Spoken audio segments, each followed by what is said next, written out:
Il existe une version de l'une des séries télévisées les plus célèbres de l'histoire que personne ne peut regarder aujourd'hui.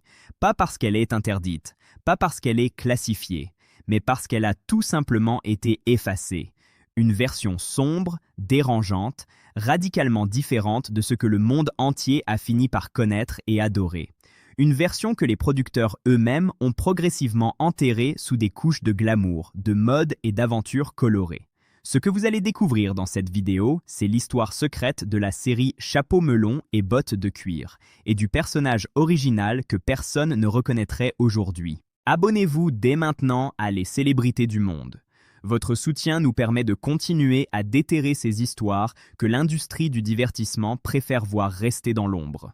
Appuyez sur le bouton d'abonnement, activez la cloche et plongeons ensemble dans l'un des secrets les mieux gardés de la télévision britannique. Quand la plupart des gens pensent à chapeau melon et bottes de cuir, ils voient la même chose. Un gentleman impeccable avec son chapeau melon, son parapluie et ses costumes taillés sur mesure. Des aventures élégantes, des personnages inoubliables. Une série qui a conquis le monde entier avec son style unique et son humour raffiné. Mais cette image, aussi séduisante soit-elle, ne correspond pas du tout à la série originale, quand Chapeau melon et bottes de cuir a été diffusé pour la première fois le samedi 7 janvier 1961 sur ITV. C'était une émission radicalement différente. Produite par ABC Télévision, la série est née dans un contexte où la télévision britannique cherchait à toucher des audiences qui voulaient plus de réalisme, plus de tension, plus de profondeur, et les créateurs leur ont donné exactement ça, mais pas sous la forme que l'histoire a retenue. Au centre de cette version originale se trouvait non pas John Steed, mais un personnage totalement différent. Le docteur David Keel, interprété par Ian Hendry, un médecin ordinaire, pas un espion, pas un agent gouvernemental, juste un homme dont la vie a été brisée par un crime horrible. Dans le tout premier épisode, intitulé Hot Snow, sa fiancée Peggy est assassinée par des membres d'une organisation criminelle. Ce n'est pas un élément de contexte secondaire, c'est la raison d'être de toute la série. La mort de Peggy propulse Keel dans un engrenage de vengeance et de justice qui structure chaque épisode qui suit. La série naît d'un deuil. Elle commence par une perte irréparable. Pour les téléspectateurs du début des années 60, cette entrée en matière était inhabituellement sombre et émotionnellement chargée. C'est en enquêtant sur les criminels responsables du meurtre de sa fiancée que Keel croise la route d'un homme mystérieux prénommé John Steed, incarné par Patrick Macnee. Et là, les spectateurs d'aujourd'hui auraient bien du mal à reconnaître le personnage qu'ils connaissent. Parce que ce Steed-là n'a presque rien à voir avec le gentleman sophistiqué qui allait devenir une icône mondiale. N'oubliez pas de vous abonner à Les Célébrités du Monde. Chaque abonnement nous permet de continuer ce travail d'exploration et de narration. Cliquez sur le bouton. C'est gratuit et ça représente vraiment beaucoup pour nous. Ce Steed originel était énigmatique, imprévisible et franchement difficile à cerner. Les spectateurs ne savaient pas clairement pour qui il travaillait, ni quelle autorité il détenait réellement. Ses liens avec les agences gouvernementales restaient délibérément flous, ce qui ajoutait une couche d'incertitude à chacune de ses apparitions. Contrairement aux détectives classiques ou aux policiers traditionnels, il ne suivait aucune procédure établie. Il se déplaçait à travers les enquêtes selon ses propres règles, puisant ses informations dans des sources inhabituelles, surgissant là où les ennuis commençaient, sans jamais vraiment expliquer comment ni pourquoi. Il semblait toujours en savoir plus qu'il n'en révélait. Cette qualité le rendait fascinant, mais aussi légèrement inquiétant. Même quand il semblait vouloir aider, on avait constamment l'impression qu'il jouait une partie dont lui seul connaissait les règles. Il manipulait, il intimidait, il désinformait quand cela servait ses objectifs. Cette ambiguïté morale le distinguait nettement des héros télévisés habituels de l'époque. Et son apparence reflétait parfaitement cette identité plus sombre. Oubliez le chapeau melon et le parapluie. Ce Steed portait un imperméable froissé et un chapeau fedora. Des vêtements pratiques, fonctionnels, sans recherche esthétique particulière. Il ressemblait davantage à un détective de roman noir qu'à un agent secret élégant. Le style sophistiqué qui allait le rendre célèbre dans le monde entier n'existait pas encore. Il était encore en train de se former, épisode après épisode, dans les coulisses d'une série qui cherchait elle-même à définir ce qu'elle voulait être. C'est en partie parce que les producteurs eux-mêmes n'avaient pas encore arrêté leur décision sur ce que John Steed devait incarner. Pendant cette première saison, le personnage évoluait d'un épisode à l'autre. Patrick Macnee jouait un rôle essentiel dans cette construction progressive, injectant graduellement des éléments de personnalité qui allaient devenir sa marque de fabrique. Mais ce processus prenait du temps. Et pendant ce temps, la série explorait des territoires narratifs que ses futures incarnations n'oseraient jamais vraiment arpenter. Des enquêtes sur des organisations criminelles, des réseaux de contrebande, de la corruption, des conspiraties souterraines, des histoires ancrées dans une réalité sociale immédiate, pas dans la fantaisie ou le spectacle. Et puis est arrivée la crise qui a failli tout faire s'effondrer. À la fin de la première saison, la série a dû faire face à un problème existentiel. Ian Hendry, le vrai personnage principal, l'acteur autour de qui toute la dynamique narrative avait été construite, a décidé de quitter l'émission. Sa popularité avait explosé pendant la diffusion de la série, et de nouvelles opportunités professionnelles lui ouvraient des horizons plus larges. Pour les producteurs, c'était une catastrophe annoncée. La série avait été entièrement construite autour du personnage du Dr. Kill. Sa tragédie personnelle était le moteur de l'intrigue. Sa perspective était la fenêtre par laquelle les spectateurs entraient dans chaque histoire. Perdre Ian Hendry, c'était perdre le cœur même de l'émission. Abonnez-vous à Les Célébrités du Monde si vous ne l'avez pas encore fait. Votre soutien nous permet de rester indépendants et de continuer à vous proposer des contenus de cette qualité. On compte vraiment sur vous. Les questions se sont posées avec urgence. La série pouvait-elle continuer? Fallait-il introduire un nouveau personnage principal pour remplacer Kill? Ou fallait-il prendre un risque encore plus grand et placer John Steed au centre de tout?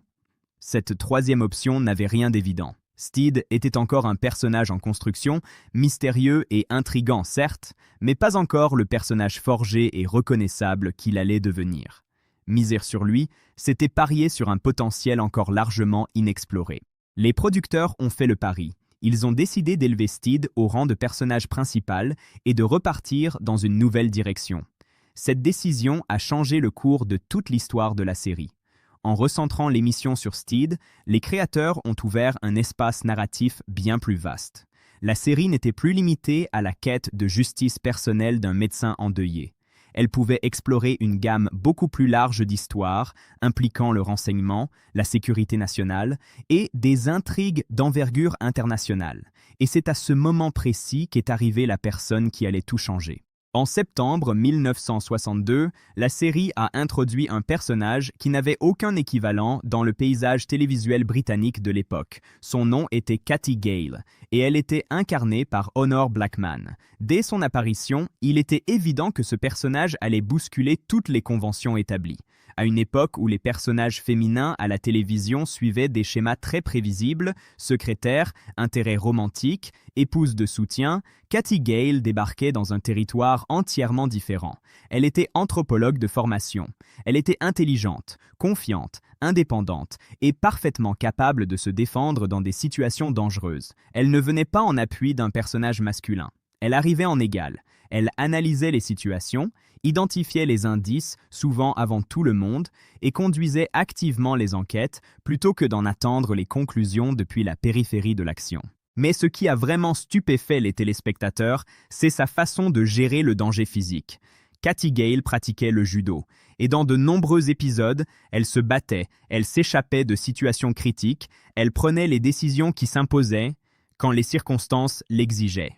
Elle ne se tenait pas à l'écart pendant que d'autres agissaient. Encore plus remarquable pour l'époque, elle sauvait régulièrement John Steed, plutôt que d'attendre d'être sauvée par lui. Cette inversion d'un schéma que les spectateurs avaient accepté comme naturel pendant des décennies a créé un choc culturel difficile à mesurer avec les yeux d'aujourd'hui. La réaction du public a été divisée. Certains spectateurs trouvaient ce personnage rafraîchissant, enthousiasmant, enfin une femme qui existait par elle-même sur le petit écran. D'autres étaient franchement mal à l'aise. Certains critiques jugeaient Katy trop agressive, trop dominante, trop éloigné de ce qu'une femme était supposée incarner à la télévision de 1962. Des débats ont éclaté dans la presse, dans les salles de rédaction, dans les comités de surveillance des émissions. Et ces débats ont fait quelque chose que personne n'avait vraiment planifié. Ils ont transformé une série britannique de niche en phénomène de société. Ces tenues en cuir ont ajouté une couche supplémentaire à la controverse.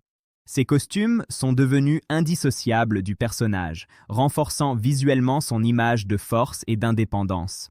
Pour beaucoup de fans, ils incarnaient parfaitement qui était Cathy Gale. Pour d'autres observateurs, ils représentaient une provocation délibérée envers les normes sociales de l'époque. Mais qu'on les adore ou qu'on les condamne, tout le monde en parlait. Et cette attention médiatique a propulsé la série vers une notoriété qu'elle n'avait pas encore atteinte. N'oubliez pas de vous abonner à Les Célébrités du Monde. Votre fidélité nous permet de produire ces vidéos en profondeur, semaine après semaine. Appuyez sur le bouton d'abonnement et partagez cette vidéo avec quelqu'un qui aime les grandes histoires de la télévision. Mais pendant que la série gagnait en popularité et en influence, quelque chose d'irréversible était en train de se produire dans les coulisses. Quelque chose qui allait priver les générations futures d'un accès direct à cette version originale, sombre et fascinante. Une pratique ordinaire de l'industrie télévisuelle des années 60 était en train d'effacer l'histoire. Dans les années 60, la technologie des enregistrements vidéo était coûteuse. Les bandes magnétiques représentaient un investissement significatif pour les chaînes de télévision, et l'idée de les conserver indéfiniment ne faisait pas partie de la culture de l'époque. La télévision était perçue comme un médium éphémère. Une émission avait pour vocation d'être regardée au moment de sa diffusion, puis de laisser la place à la suivante. Personne ne projetait vraiment de la revoir des décennies plus tard. Alors les chaînes effacèrent les bandes après diffusion pour les réutiliser. ABC Télévision, le producteur de la série, n'échappait pas à cette pratique généralisée. Des épisodes qui avaient été regardés par des millions de téléspectateurs britanniques disparaissaient tout simplement, remplacés par de nouveaux enregistrements. Sans intention malveillante, sans chercher à dissimuler quoi que ce soit. Juste par indifférence à la valeur historique de ce qui était en train de s'évaporer. Le résultat est saisissant. Aujourd'hui, la quasi-totalité de la première saison de Chapeau melon et bottes de cuir n'existe plus. Des portions importantes de la deuxième saison ont également disparu. Les épisodes les plus sombres, les plus réalistes, les plus révélateurs de l'identité originale de la série, ceux qui montraient un style encore rugueux et ambigu et une approche narrative ancrée dans la criminalité sociale, ces épisodes ne peuvent plus être regardés. Ils ont cessé d'exister. Ce qui reste, ce sont des fragments. Certains épisodes survivent sous forme d'enregistrement audio uniquement. Les images ont disparu, mais les bandes sonores sont toujours là, permettant d'entendre des performances qu'on ne peut plus voir. D'autres épisodes existent sous forme de scripts écrits, qui donnent accès aux dialogues et aux intentions narratives sans permettre de les vivre vraiment. Des photographies de production offrent des aperçus figés de scènes, de costumes et de décors qui ne subsistent plus en vidéo. Des historiens spécialisés dans la télévision ont fait de la reconstruction de ces épisodes perdus un vrai travail de détective.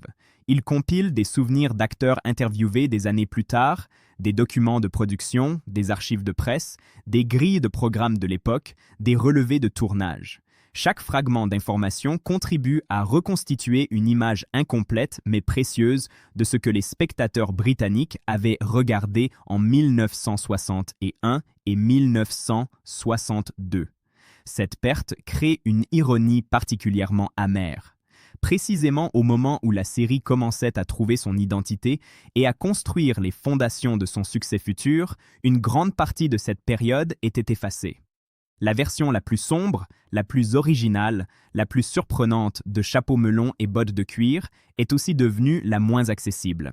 Et ce qui subsiste dans les archives et les témoignages donne une idée troublante de ce que ces épisodes disparus contenaient. Les premières années de la série exploraient des thèmes que ces incarnations futures allaient délaisser progressivement.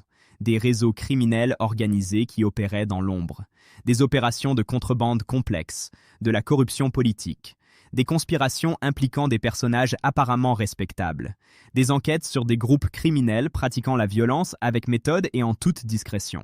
L'atmosphère de ces histoires était celle du roman noir et du thriller psychologique, plutôt que de l'aventure espionnage. La tension était permanente. Les victoires n'étaient jamais acquises d'avance et rarement totalement satisfaisantes. Les personnages naviguaient dans des eaux moralement troubles, où la vérité était difficile à établir et où la confiance était une ressource rare.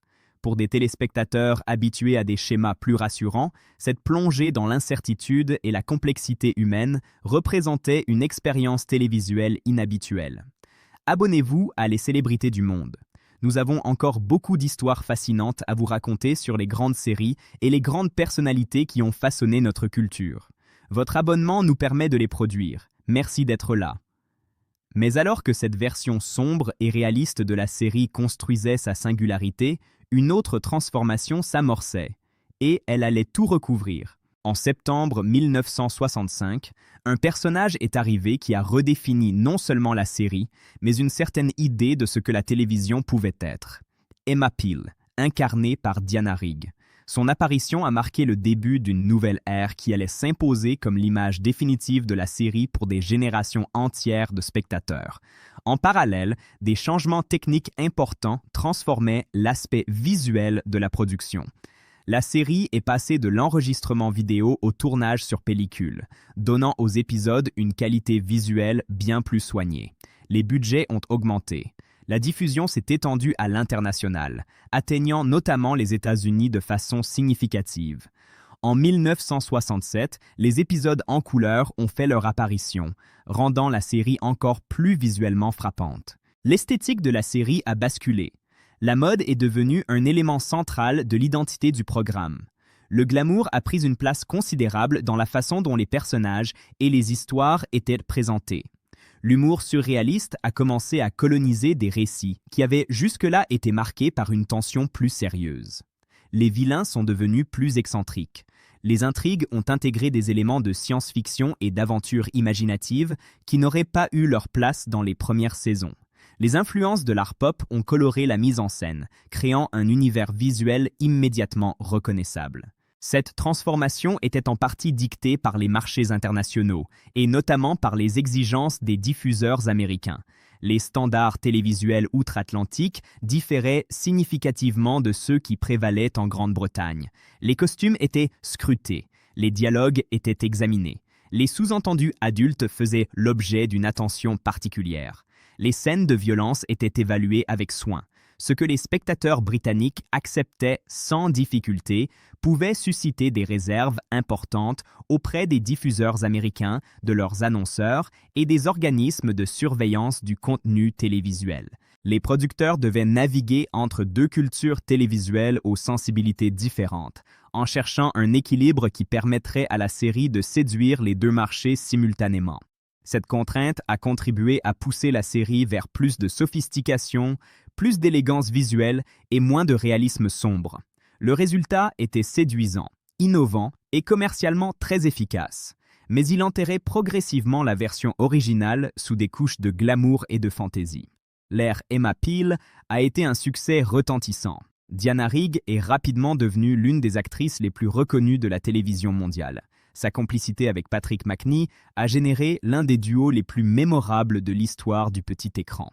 Mais même ce moment de gloire n'a pas été exempt de turbulences. Des informations ont filtré selon lesquelles Diana Rigg avait découvert que certains membres de l'équipe technique touchaient des salaires supérieurs aux siens.